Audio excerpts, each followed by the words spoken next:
Hi, welcome back to our channel. I'm Tania and this is Mark, and today we're installing the Havelock Wool. In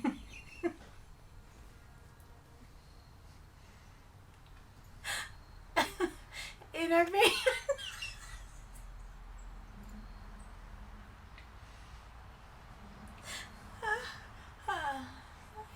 This is why it takes us like 9 days to make a video. God, I love her.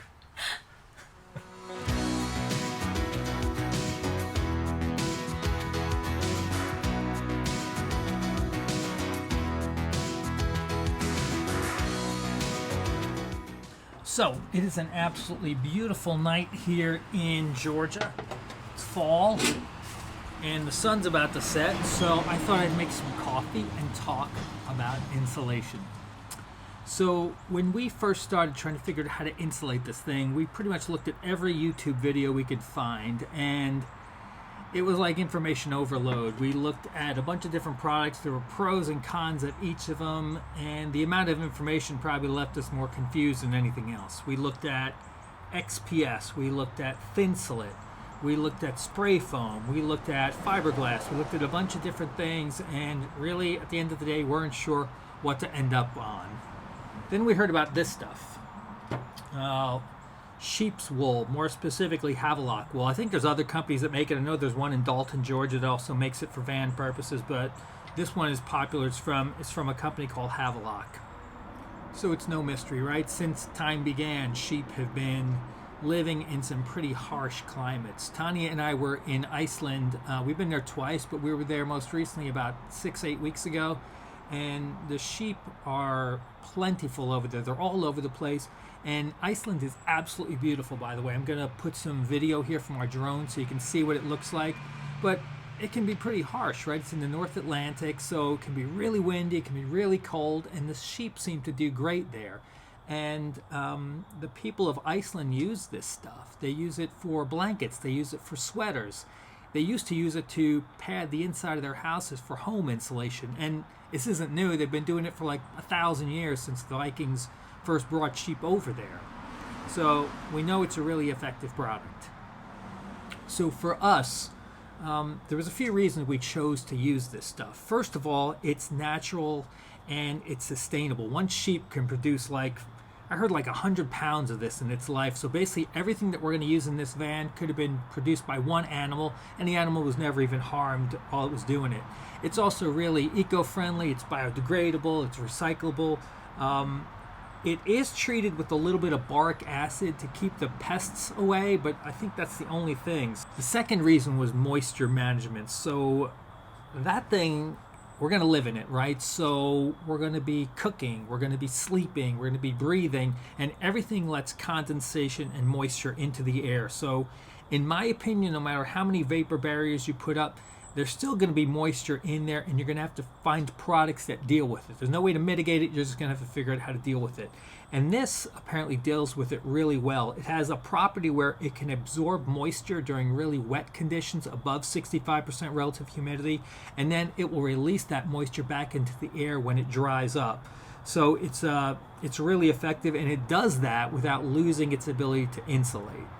So another reason we chose to use it is, and I don't understand this part, I have no chemistry background at all, it has a way of actually cleaning the air within the van.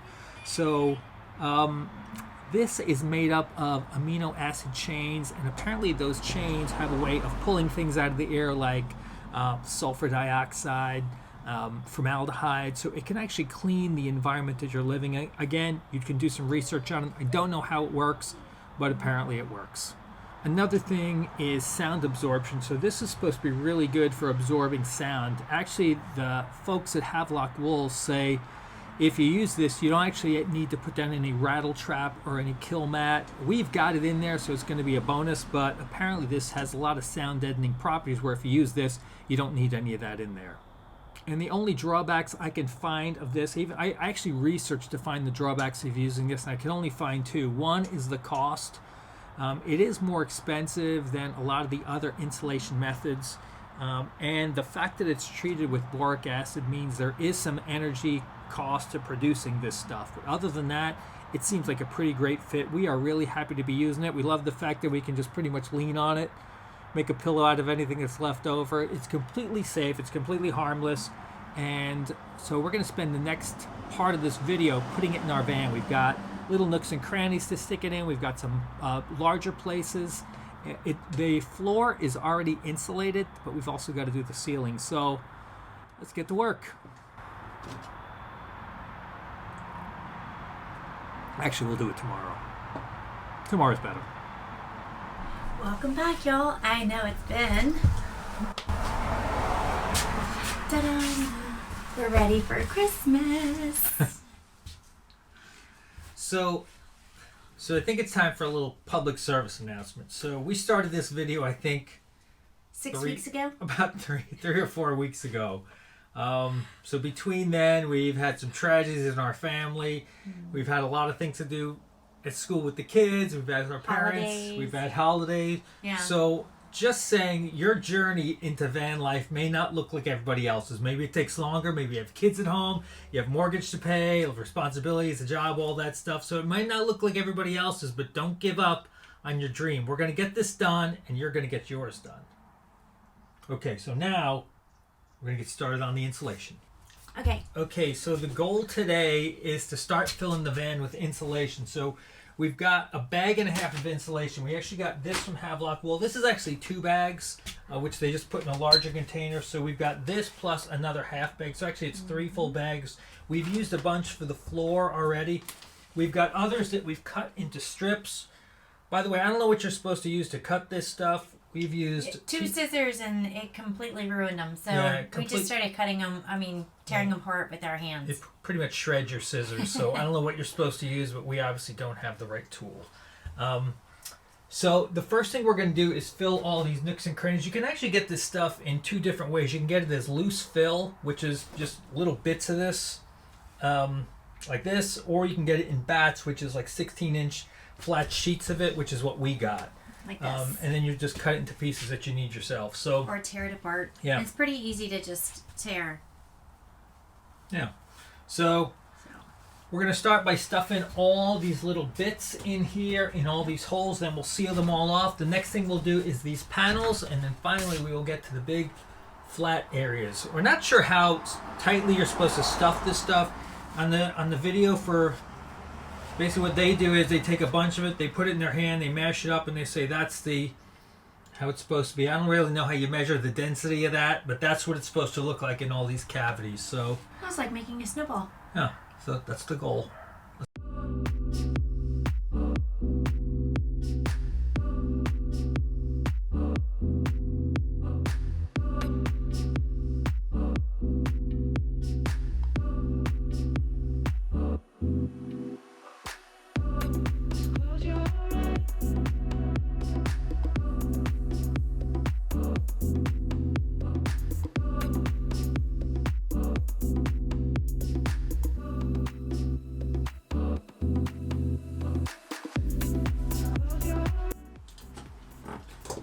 By the way, this is a great time to have some music playing. What do you think? Yes. A podcast, something like that, because Something. it's just a lot of stuffing and a lot of quiet.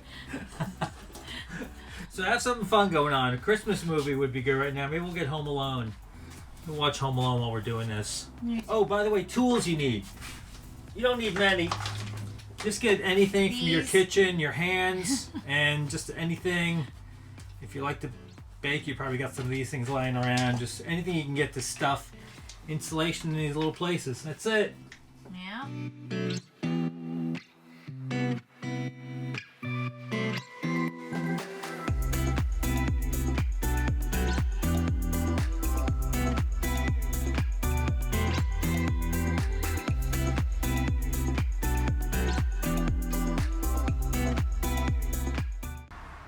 So I think we're finally done with all the little nook and cranny areas. So it's actually pretty easy. What we did was we basically pulled this stuff apart across its length. And once it's in half, it's a little easier to bunch up and stuff it in all these places. But it goes in pretty easily. It's a little bit of a time-consuming process, but it's easy. Cutting it with this did not work. We probably dulled 3 scissors, so I found another way to cut it, which I'm going to show you in a second. As far as getting it up on the walls, we started putting in these panels here. We use string in some places. In places where we just couldn't get the string to hold, a lot of times we put the string in, it would just flop down. I did use a little bit of high strength adhesive, and basically you just got to put a little dot in a couple places, just enough to hold it from falling, and then the string will do the rest. That's why you see string in some places, and others it doesn't have it. For here, we'll definitely run string through everywhere and fill up the top. Let me show you how we cut it, because this makes life a lot easier. Okay, so like I said, we tried to cut this with scissors, and it made short work of the scissors. You can cut through it a little bit, and then the second piece you try to cut, the scissors are completely dull. So it didn't work for us. People online seem to be able to get it to work, so obviously we're doing something wrong, but we did find something that does work. So, piece of insulation. Insulation knife from Home Depot. This was like $9 or $10, totally worth it, so go grab one.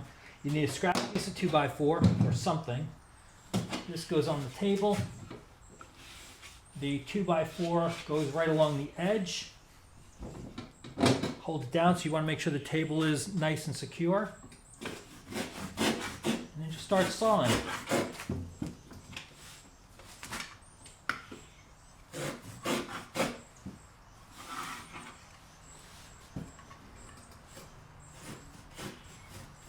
That's it. So, messed up 4 scissors, but we finally figured out how to do it. So, super easy if you have the right tools. So one last piece of this is these channels here. So you obviously want to get some insulation in. You could lose a lot of heat through the roof. The problem is, how do you get insulation into these little things? So somebody online, and I will link the video here, had this great idea of taking a piece of string. They put a piece of t-shirt. I think they used t-shirt. I used a piece of insulation, which seems to work okay as well. They basically put it in one end. They ran a piece of masking tape to seal up all the holes. They take a shop vac. They stuck it right here. The shop vac vacuum pulls the string to the other side, and they've got a string that they can now pull the insulation through. I couldn't get it to work. No matter how many holes I covered up, I just couldn't get enough string to actually pull this through.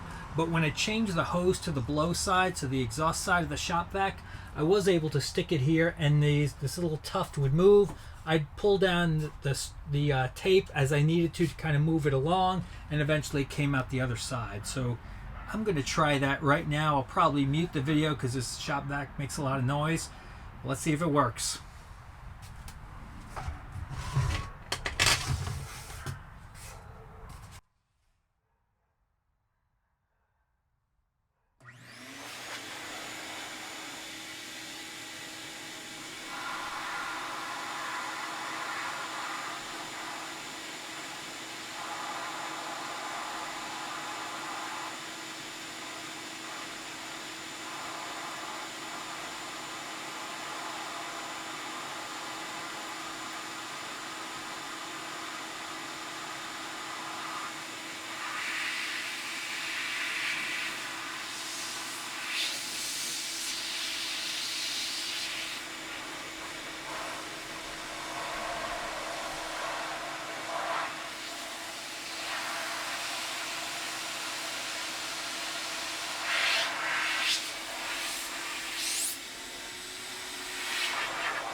So now the trick is to tie a piece of insulation to this string and pull it through to the other side without the insulation breaking. So it's too thick on its own, so you're going to have to take some of the bulk off. because this 2-inch thing is not going to work, and you don't really want it to break in there. So let's see if we can do this. So we're going to untie, and we're going to tie string to the end of the insulation, little insulation rope. This is exciting. Don't know if it's going to work. All right, it is tied on there. So now I can use this string and hopefully not break this insulation into pieces.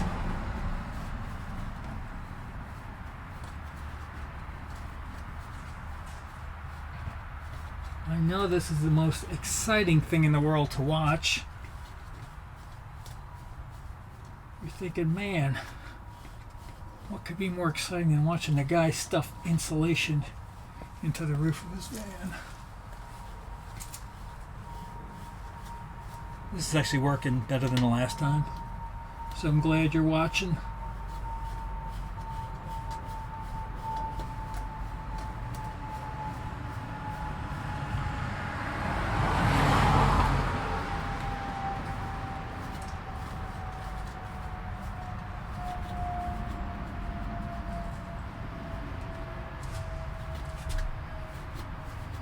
It's a little nerve-wracking toward the end because you know it wants to break. Ha! Look at that. It worked. Okay, let's do it 3 more times.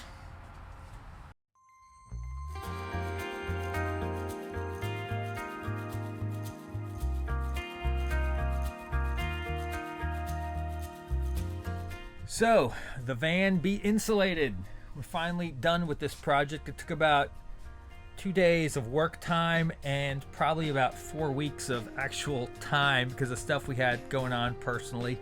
But it is done. It definitely feels warmer, quieter in here, so the insulation is definitely doing what it's supposed to do, and it went up pretty well. I didn't talk about the ceiling, but basically what we did in the ceiling is we ran some mildew resistant string kind of back and forth in a crisscross pattern through some of the holes in these framing pieces, and then we stuck insulation bats up there. So it seems to be holding up pretty well. We don't have any here because we're putting up an air conditioner in here, at least we think we're going to. This part here, we're definitely putting up a max air fan, and that's going up in the next video, so tune in if you'd like to watch our installation of the max air fan.